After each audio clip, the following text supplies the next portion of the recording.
Hi everyone, today I will talk about my experience in processing or expediting my petition for my minor child that's immediate relative IR2.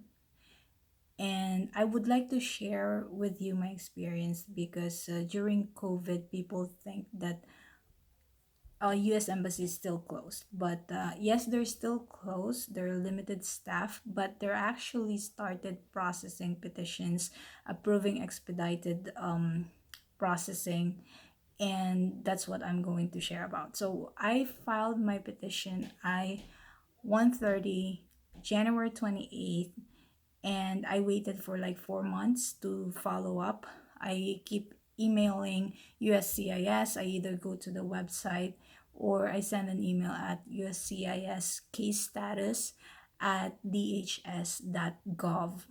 So I sent an email after 4 months and I was able to chase them because I filed the petition online and I couldn't get a straight answer where is my the office, the processing office that's designated to my on my petition. Usually it's like Texas office, but somebody says California, somebody says Vermont. So I'm not sure. On my letter it says Texas processing center, but a representative told me it's in California. So I keep emailing them until somebody come back to me, and then I told them I want this expedite. There's no harm in asking. I mean, I have nothing to lose. If they will say no, then I'll just wait. So I asked them like end of April. I asked them to expedite my petition, and they rejected it. So after a week, I received an email that they're not approving the expedite request because it doesn't fall on those categories, like I think humanitarian reason. I think I used humanitarian reason, but it I think it didn't satisfy the need of it based on the review, I guess. And then there's also like financial hardship, something like that. If you go to USCIS website, you'll see the reasons. They'll lay out the reasons for the expedite.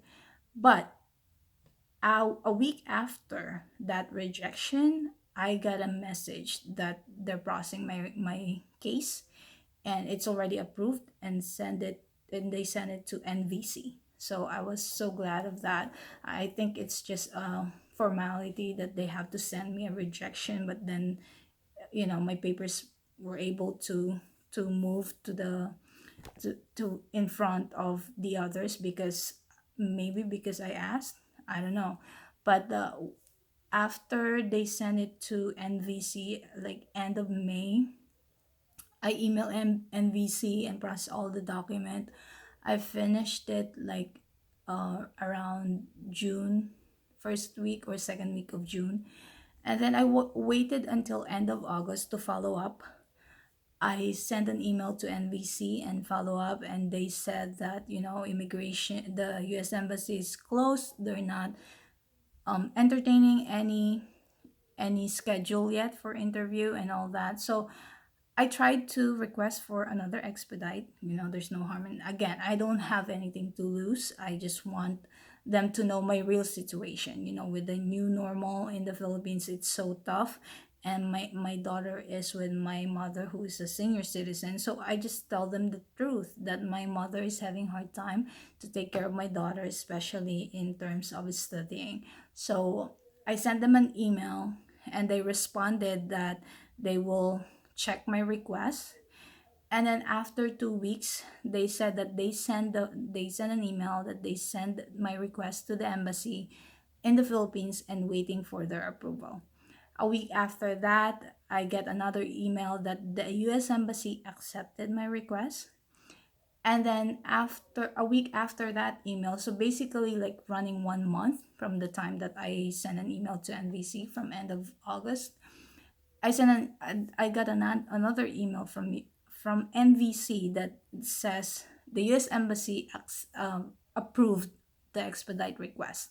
So after I got that email end of August that it's approved, I immediately scheduled a medical for my daughter.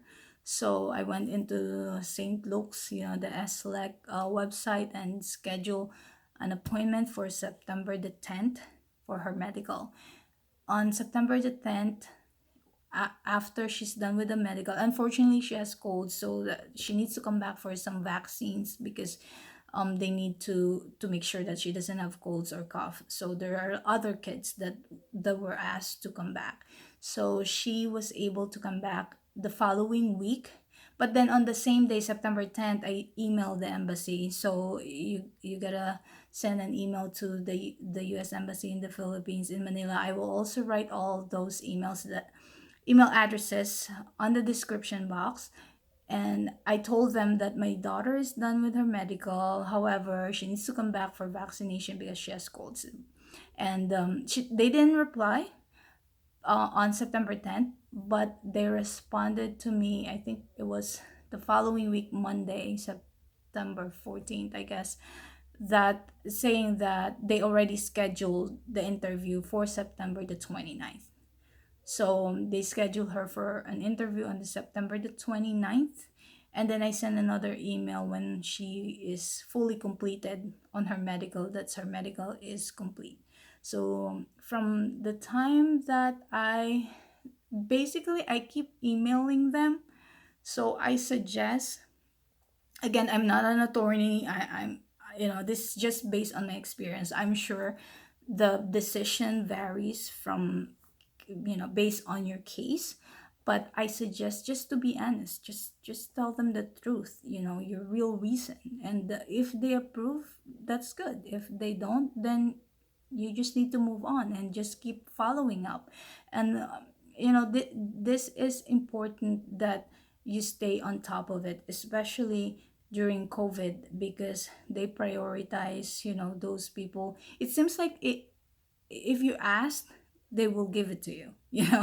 So I that's just me really staying on top of everything that I do. So this is part of it. I process all the petition by myself. I don't have an attorney to go over with it, but I make sure that I keep embassy posted. So on her interview, I will create another vlog for the um, experience on the interview, and for the for the timeline from the time that she got an interview and the time that she received the passport, and of course the CFO. So see you next time on my next vlog.